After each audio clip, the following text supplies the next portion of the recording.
রাইজা একজন উঠতি ইউটিউবার। তার চ্যানেলের নাম হন্টেড ট্রুথ। শহুরে আধুনিক জীবন, কিন্তু তার ভালোবাসা অদ্ভুত, মরচ্ছময় এবং ভৌতিক কাহিনী।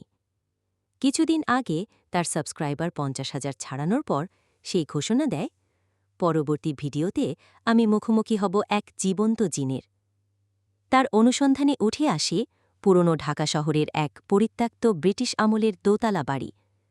কথিত আছে বাড়ির দেয়ালের আয়নাটার মধ্যে এক জিন বন্দী ছিল, যা মুহূর্তেই আয়নার কাজ খোলাটে হয়ে যায়।